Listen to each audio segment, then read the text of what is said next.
घर के बाहर एक टैक्सी आकर रुकी। संगीता ने खिड़की से झांककर देखा तो सुमित्रा जी टैक्सी से उतर चुकी थी और दरवाजे पर खड़ी किसी के बाहर आने का इंतजार कर रही थी। उनकी आंखों में उम्मीद थी कि घर से कोई बाहर आएगा, उनका स्वागत करेगा और हाल चाल पूछेगा। अंदर अजय और संगीता दोनों मौजूद थे, लेकिन किसी ने भी दरवाजा खोलने या बाहर जाकर उन्हें लेने की जरूरत तक नहीं समझी। घर में अजीब सी चुप्पी थी। इतने में अजय ने संगीता से पूछा, कौन है संगीता? और कौन होगा? तुम्हारी माँ है, कहकर वो दरवाजा खुला छोड़कर वापस अपने काम में लग गई। अजय ने भी ज्यादा ध्यान नहीं दिया और अपना आईपीएल देखने में मस्त हो गया, जिसके लिए उसने आज छुट्टी ली थी। बाहर सुमित्रा जी कुछ देर इंतजार करती रही, लेकिन टैक्सी वाले को तो अब वापस जाना था। उसने सुमित्रा जी को टोका तो उन्होंने टैक्सी वाले से विनती करके अपना सामान दरवाजे तक रखवाया और पैसे देकर धीरे धीरे अंदर आ गई। सुमित्रा जी पहले से काफी कमजोर हो चुकी थी। जैसे तैसे कदम बढ़ाते हुए घर में प्रवेश किया। सुमित्रा जी ने अजय और संगीता दोनों की तरफ देखा, लेकिन दोनों ने ही उनकी तरफ देखना भी जरूरी नहीं समझा।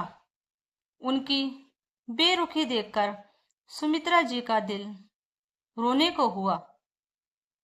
जैसे तैसे अपने कमरे की ओर जाने लगी कि तभी संगीता बोली, अरे माँ, अरे उधर कहाँ जा रही हो माँ जी?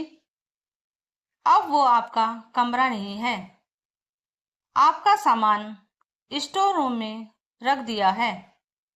वो एक पल के लिए वहीं खड़ी संगीता की तरफ देखती रही, पर कुछ बोल ना पाई। बस आंखों में आंसू आ गए। संगीता ने धीरे से अजय के हाथों पर चूटी काटी और इशारे से उसे माँ से कहने को कहा। तब अजय ने माँ की तरफ देखते हुए बड़ी बेफिक्री से कहा, अब आपको बड़े कमरे की क्या जरूरत है माँ? पहले तो चलो पापा थे, पर अब तो वो भी नहीं हैं, और वैसे भी अब हमारा बच्चा होने वाला है, इसलिए बड़े कमरे की जरूरत तो अब हमें ही पड़ेगी ना। इसलिए आपका सामान स्टोर रूम में शिफ्ट कर दिया है। वैसे भी बड़ा कमरा तो घर के मुखिया का होता है, और अब पापा के जाने के बाद इस घर का मुखिया मैं ही तो हूँ। मुखिया?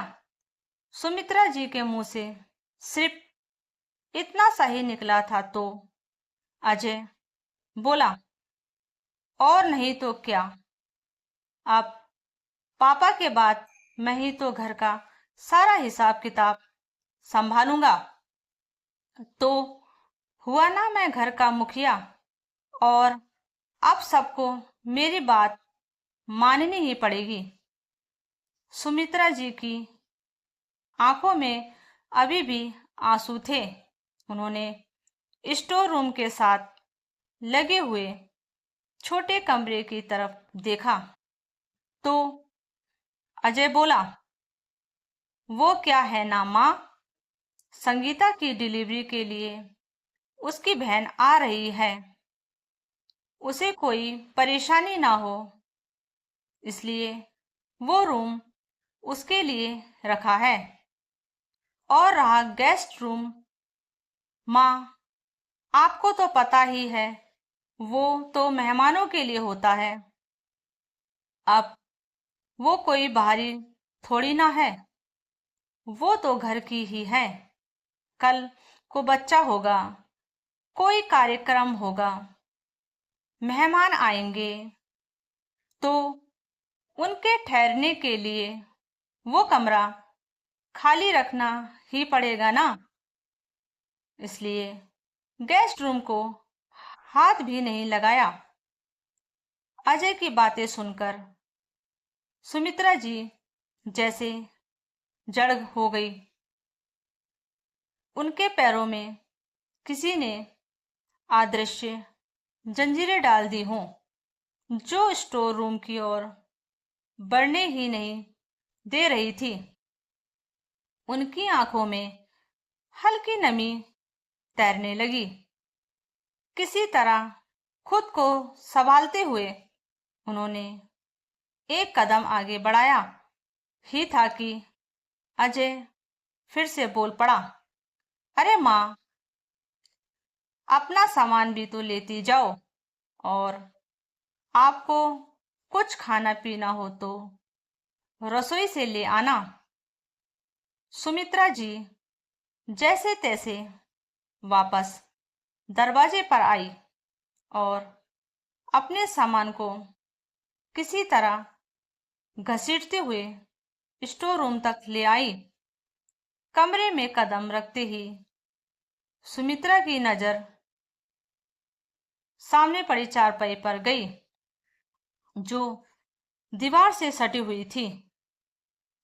एक कोने में उनकी शादी के समय की पुरानी गोदरेज की अलमारी रखी थी और पास ही वहीं पुराना टेबल रखा था, जिसे सुमित्रा जी ना जाने कितनी बार बेचने की कोशिश कर चुकी थी। लेकिन उनके पति कमलेश जी हर बार यही कहते, अरे, खराब तो नहीं हुआ है, क्या पता कब काम आ जाए।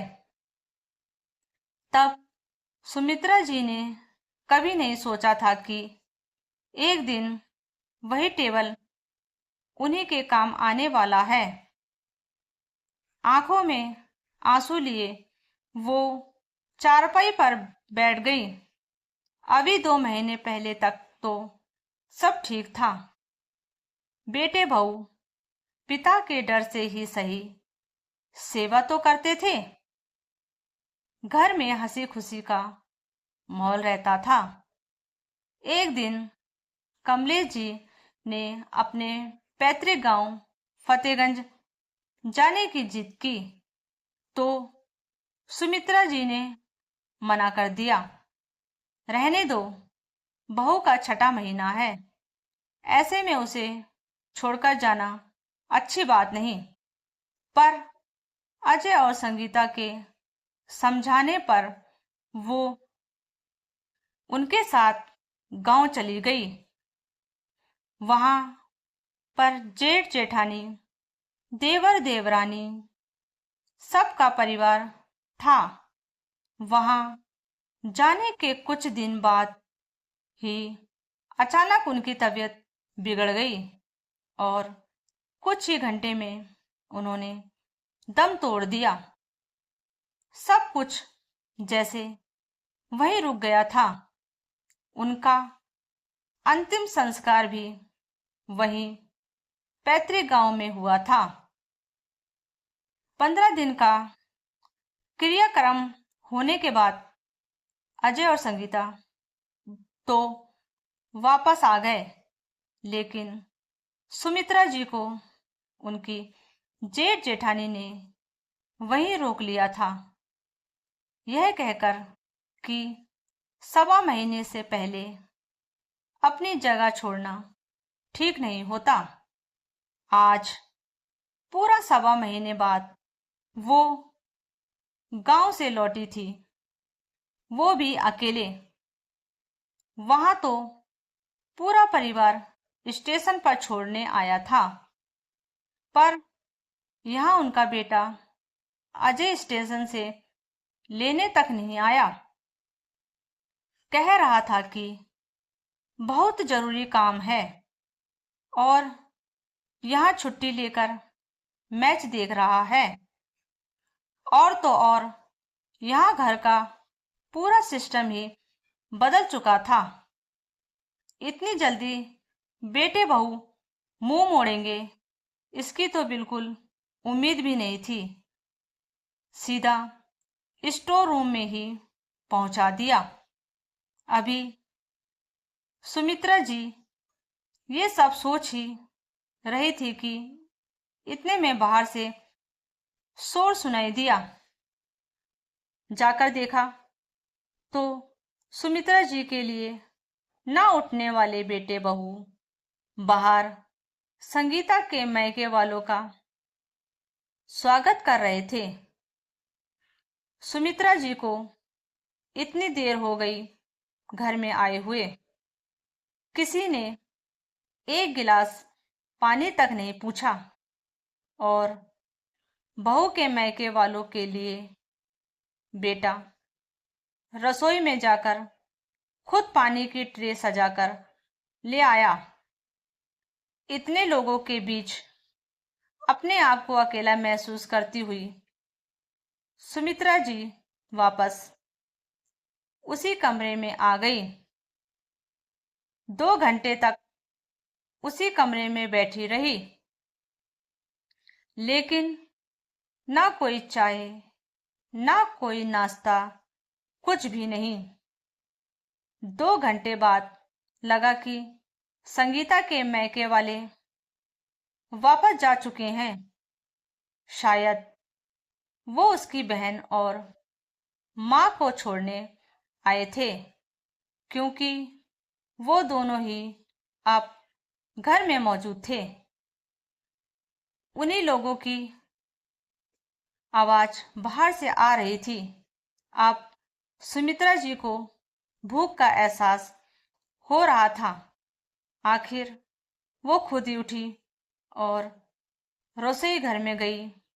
रसोई में खाने के लिए कुछ भी नहीं था। शायद खाना भी बाहर से मंगवाया गया था।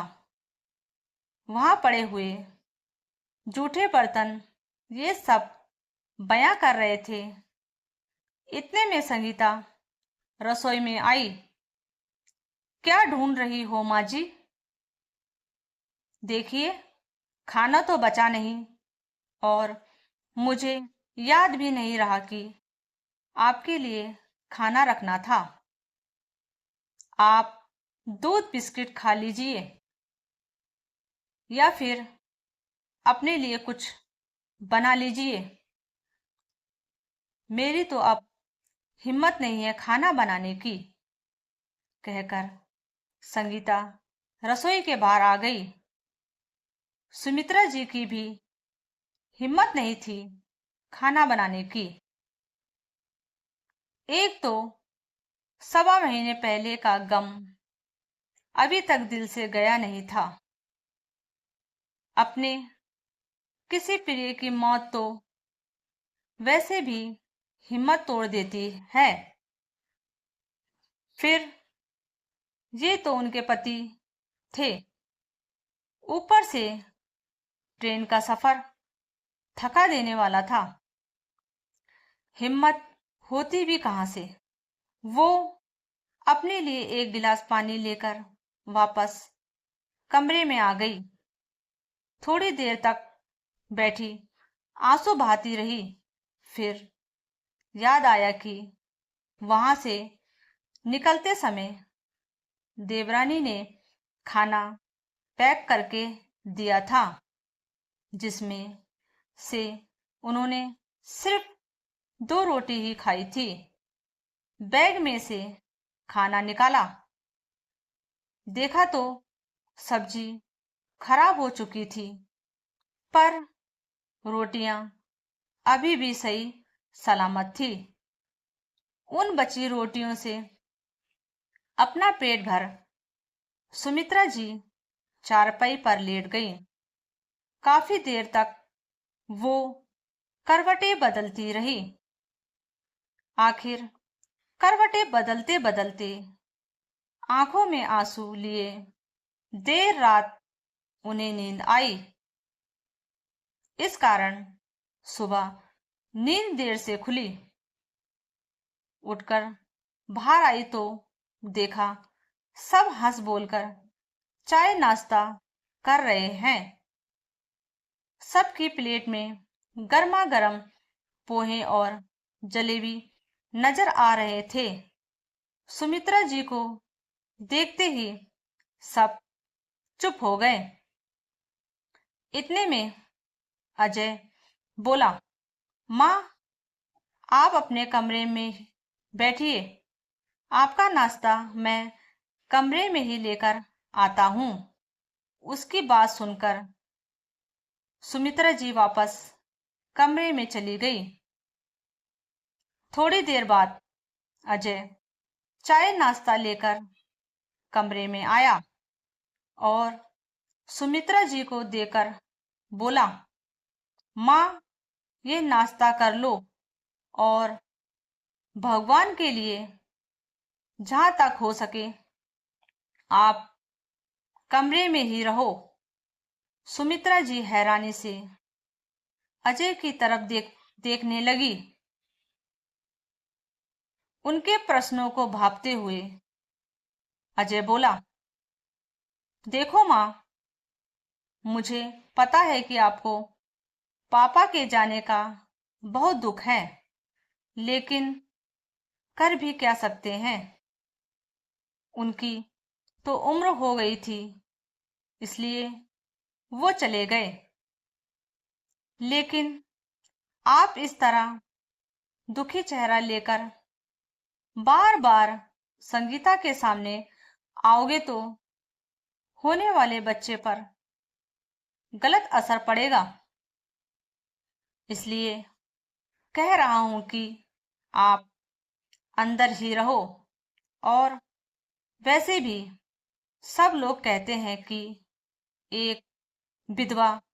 कहते कहते अजय एकदम से रुक गया और वापस बाहर चला गया।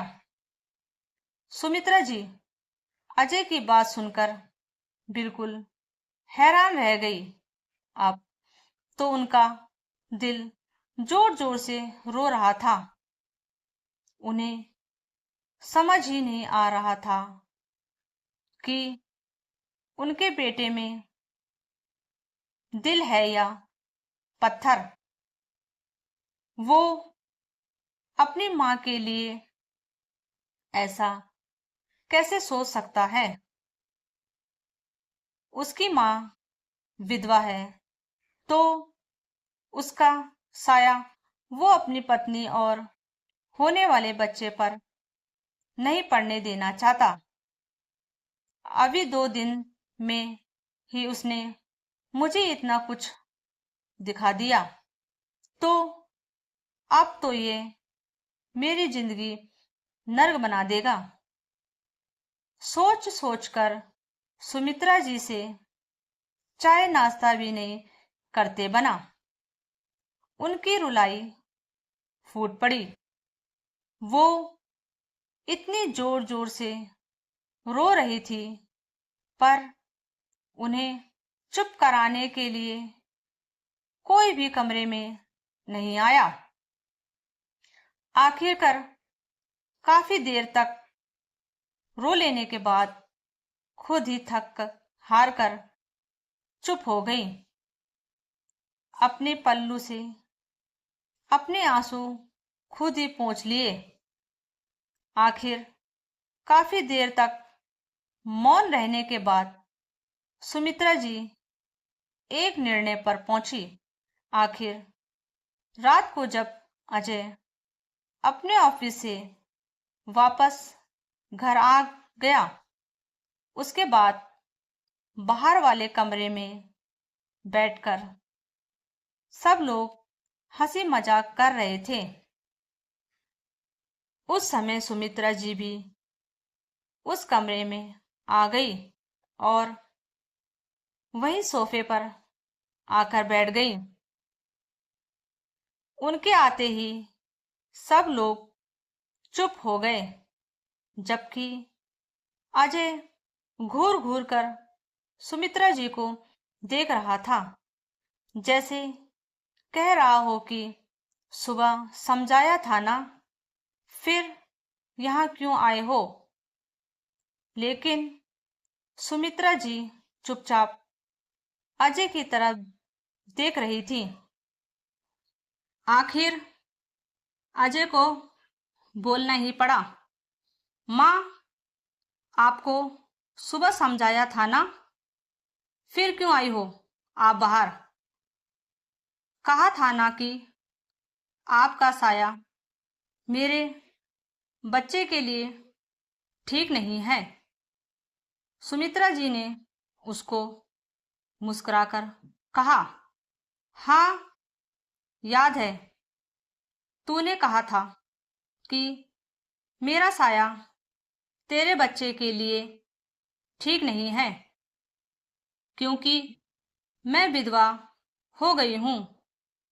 पर बेटा, जब मेरा साया तेरी पत्नी और बच्चे के लिए ठीक नहीं है, तो अपनी पत्नी को यहाँ से लेकर तू कहीं और चले जा।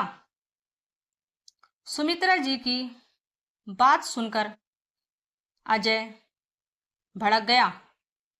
मैं क्यों घर छोड़कर जाऊंगा? अब घर का मुखिया मैं हूं, और आप इस तरह से मुझसे बात नहीं कर सकती।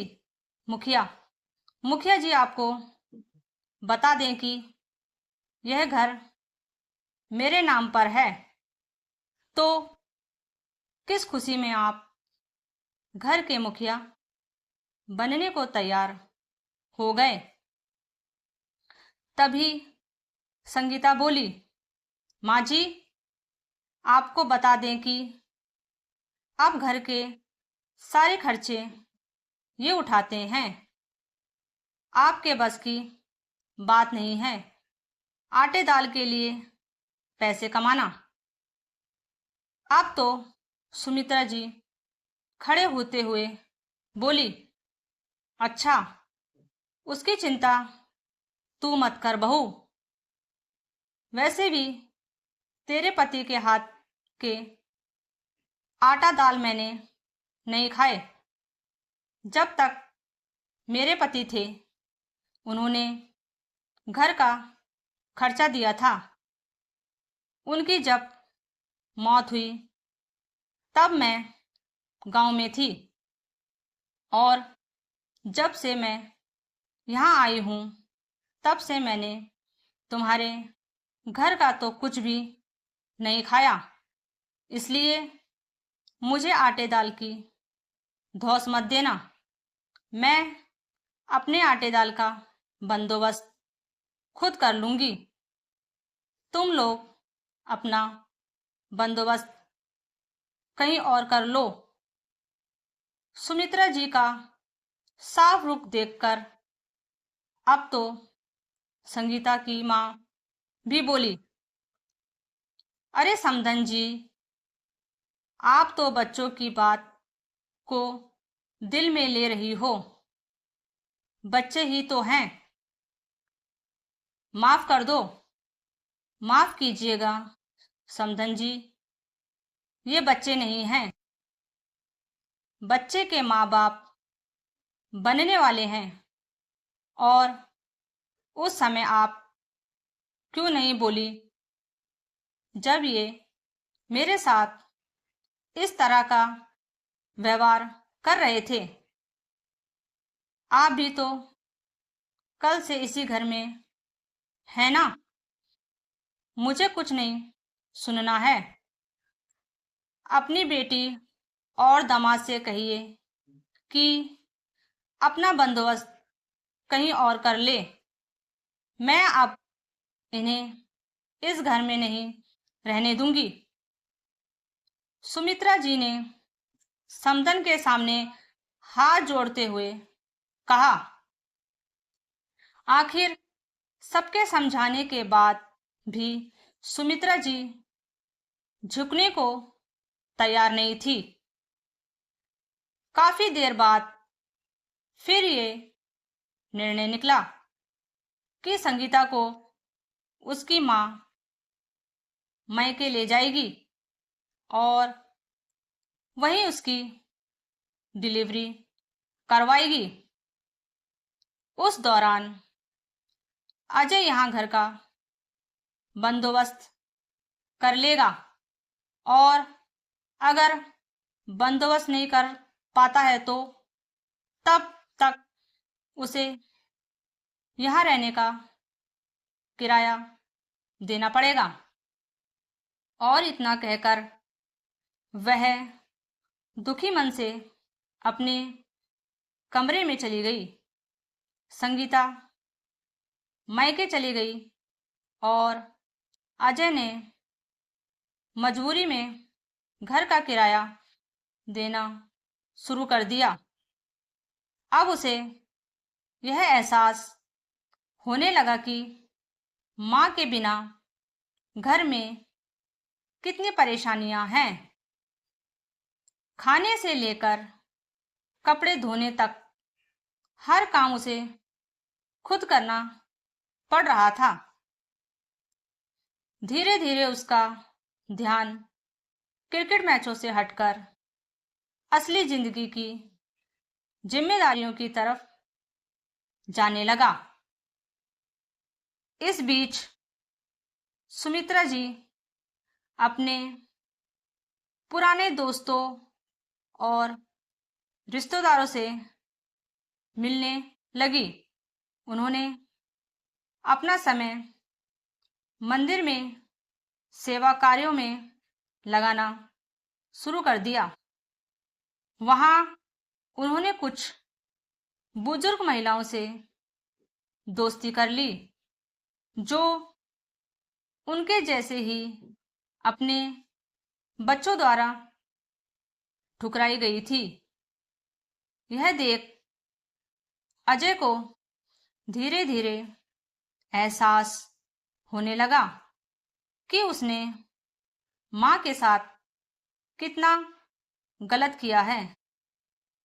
कुछ महीनों बाद संगीता की डिलीवरी हुई और उसने एक बेटे को जन्म दिया। यह खबर सुनते ही सुमित्रा जी भगवान के सामने बैठकर रो पड़ी। वो अपने पोते को देखने के लिए बहुत उतावली थी, लेकिन उन्होंने खुद को रोक लिया। उन्होंने फैसला कर लिया था कि जब तक अजय और संगीता अपनी गलती नहीं समझते तब तक वह खुद उनके पास नहीं जाएगी। संगीता जब अपने बेटे को लेकर मायके से लौटी तो उसने देखा कि अजय अब पहले जैसा नहीं था। घर में बिखराव था। उसका ध्यान भी हमेशा काम और जिम्मेदारियों में लगा रहता था। अब उसे एहसास हुआ कि माँ की अहमियत क्या थी। एक दिन रात को जब बच्चा बहुत रोने लगा तो संगीता घबरा गई। उसे समझ नहीं आ रहा था कि क्या करें। तभी अजय ने कहा, काश माँ होती तो सब संभाल लेती। संगीता भी अब अपनी गलती को समझ रही थी। अगले दिन सुबह सुबह अजय और संगीता अपने नवजात बेटे को लेकर माँ के पास पहुंचे। दरवाजे पर खड़े होकर अजय ने धीरे से कहा, माँ, क्या मैं अंदर आ सकता हूँ? सुमित्रा जी ने दरवाजा खोला और जैसे ही उन्होंने अपने पोते को देखा, उनकी आंखों में आंसू आ गए, लेकिन यह खुशी के आंसू थे। संगीता ने हाथ जोड़कर कहा, माँ जी, मुझसे बहुत बड़ी गलती हो गई, मुझे माफ कर दीजिए। अजय ने भी माँ के पैरों में गिरकर माफी मांगी। माँ, मैं अपने अहंकार में अंधा हो गया था, मैंने आपको बहुत तकलीफ दी, मुझे अपने साथ रहने दो माँ। अब मैं सच में बदल गया हूँ।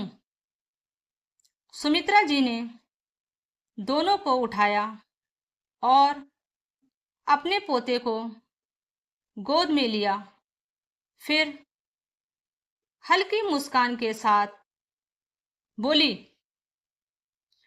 अब तुम समझे कि घर का असली मुखिया कौन होता है, जो प्यार से परिवार को जोड़कर रखे, वही असली मुखिया होता है।